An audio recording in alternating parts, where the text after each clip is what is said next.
கழிவு நீருடன் மழைநீர் தேங்கி நிற்பதால் பொதுமக்கள் பேரிகார்டு அமைத்து சாலை மறியல் போராட்டத்தில் ஈடுபட்டனர்.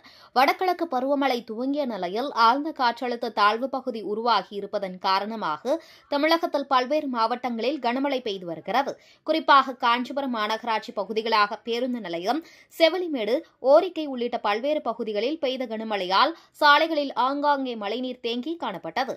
மேலும் காஞ்சிபுரம் மாநகராட்சிக்குட்பட்ட தும்பாவனம், அருணாச்சலம் தெருவில் மழைநீர் உடன் கழிவுநீர் முட்டிக்கால் அளவிற்கு தேங்கி நிற்பதால் இதனை சீர் செய்யாத மாநகராட்சி நிர்வாகத்தை கண்டித்து அப்பகுதி மக்கள் பேரிகார்டு அமைத்து சாலை மறியல் போராட்டத்தில் ஈடுபட்டனர்.